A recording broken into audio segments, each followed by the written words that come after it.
Krisis ekonomi global lambat laun nampak meresahkan. Fenomena krisis ini terjadi semenjak 2020 ketika bencana non-alam yakni COVID pandemi melanda Indonesia.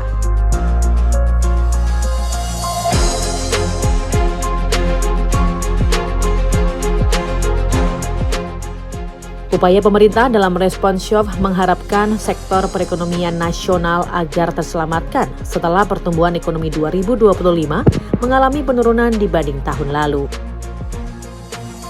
Akibat gejolak pada pertumbuhan nasional dikarenakan indikator kurangnya daya beli masyarakat, inflasi dunia usaha dan industri manufaktur yang tinggi mendasari perlambatan ekonomi domestik.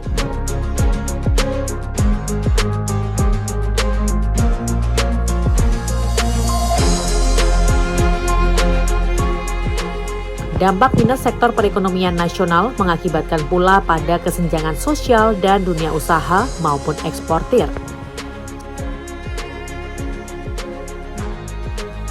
Seperti halnya masih terjadi pemutusan hubungan kerja atau PHK, dunia usaha karena pilot ataupun alami kontraksi, dan permintaan pasar dagang terganjal regulasi antar negara, serta tarif prokal pada perdagangan dan akibat persaingan global.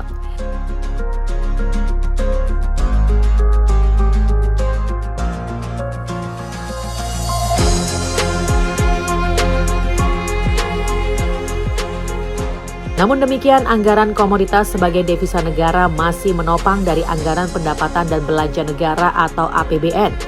Pergerakan ekonomi nasional karena faktor komponen konsumsi rumah tangga, lembaga non-profit yang melayani rumah tangga atau LNPRT, dan pembentukan modal tetap bruto atau PMTB memberi stimulus fiskal pada pendapatan negara.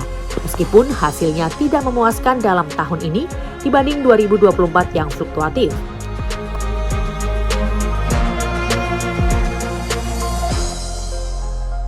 Komoditas dari produk domestik bruto atau PDB sebagai aset pendapatan negara yaitu industri swasta maupun BUMN seperti produksi nikel, kelapa sawit, dan batu bara menyumbang sebagai nilai surplus bagi pertumbuhan ekonomi nasional.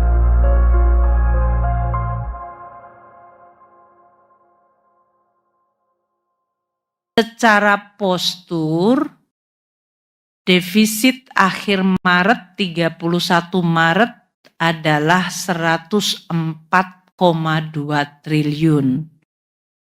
Sekali lagi, saya ulang, APBN 2025 dirancang dengan defisit 616,2 triliun. Ini yang sudah disepakati dengan DPR dan menjadi undang-undang. Jadi defisit 104,2 triliun itu artinya 16,9% dari target defisit tahun ini. Kalau dilihat ini cukup menarik. Pendapatan negara di 17,2% dari target, belanja negara di 17,1% dari target, surplus atau defisit dari total postur 16,9% dari target. Isu sektoral menjadi tanggung jawab besar bagi pemerintah nasional. Dengan ini, pemerintah mengambil kebijakan yang sistematik. Rekomendasi krisis ekonomi pada triwulan kuartal pertama 2025 mengalami penurunan 1% daripada kuartal sepanjang 2024 berada di level 5 dan 4%.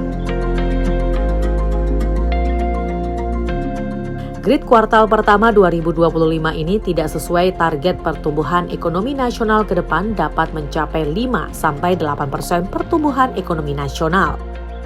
Langkah-langkah strategis saat ini yang dihubungkan sebagai solutif yakni program-program dari Presiden Prabowo Subianto. Opsi program diusung Presiden Prabowo sebagai lumbung pangan, makan gratis, dan food estate. Investasi pemerintah melalui program tersebut diharapkan mengatasi kesenjangan sosial dan dunia usaha maupun peluang pada lapangan pekerjaan.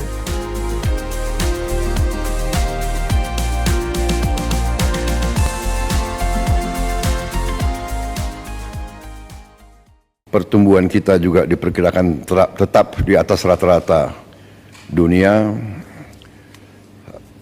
Hampir semua sektor berjalan dengan terkendali walaupun perkembangan geopolitik dunia penuh ketidakpastian.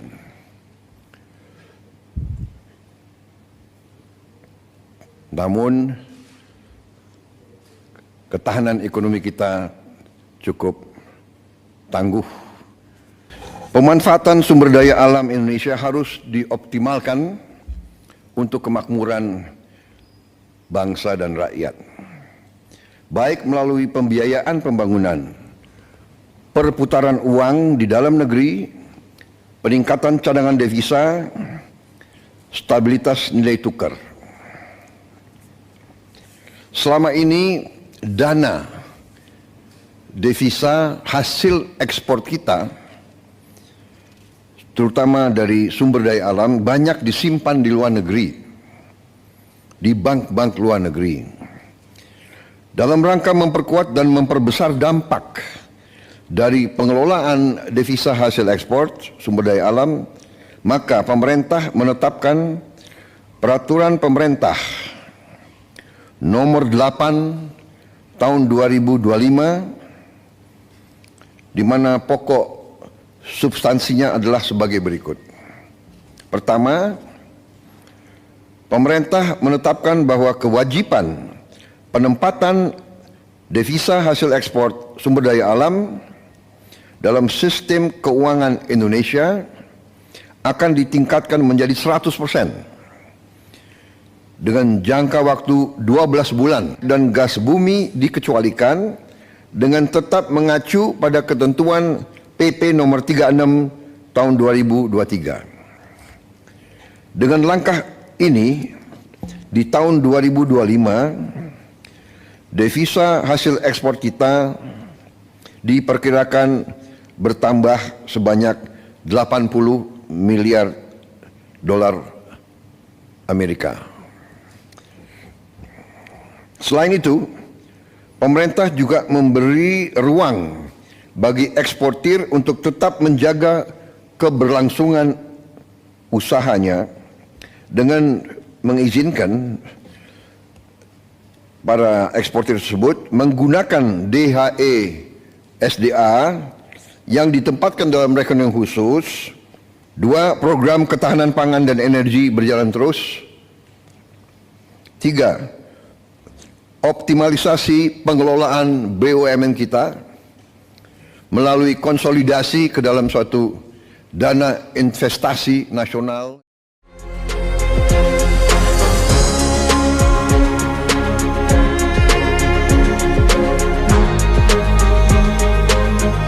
Konsep Astacita merupakan kesempatan emas bagi masyarakat, status sosial, dan pelaku usaha karena membawa visi seperti membuka lapangan kerja, melanjutkan pengembangan infrastruktur, pemerataan ekonomi, dan pemberantasan kemiskinan.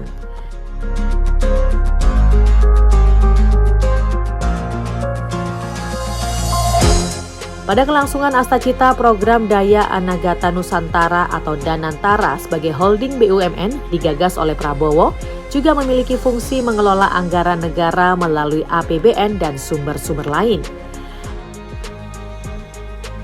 Konstitusi dengan ini kementerian mengintegrasikan Undang-Undang Cipta Kerja dan Otonomi Manajemen sebagai implementasi pertumbuhan ekonomi. Instrumen kebijakan pemerintah tersebut diantaranya seperti penanaman pasar modal dan pasar dagang untuk sektor manufaktur dan kerjasama internasional.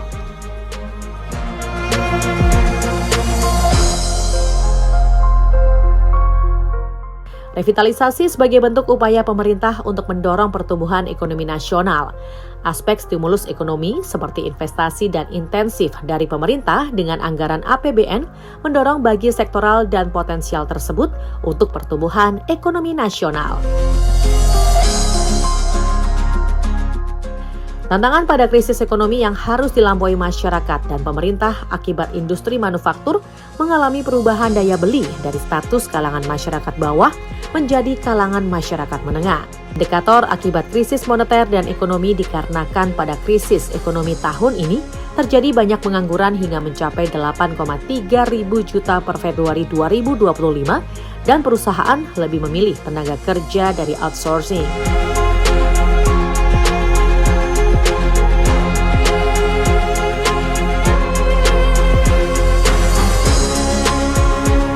Krisis ekonomi nasional memperoleh apresiasi berbagai kalangan, seperti stakeholder dan ekonom.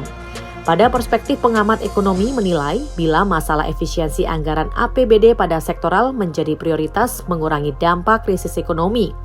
Penyebab high cost ekonomi seperti dialami Indonesia karena investasi, daya saing, produktivitas manufaktur yang tinggi mengakibatkan perlambatan ekonomi domestik dan internasional.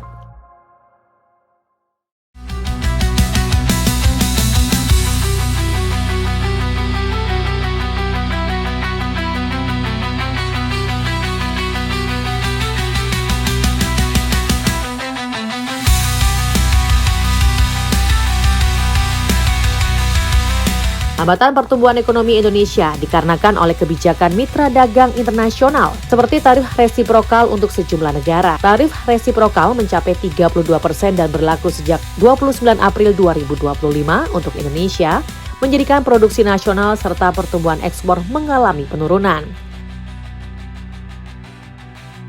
Kendala hilirisasi komoditas Indonesia dari produk domestik bruto karena dampak tarif resiprokal dalam perdagangan ekspor memiliki dampak besar bagi pertumbuhan ekspor melalui perdagangan fiskal kepada negara-negara di ASEAN seperti India, China, Uni Eropa, dan negara-negara anggota ASEAN.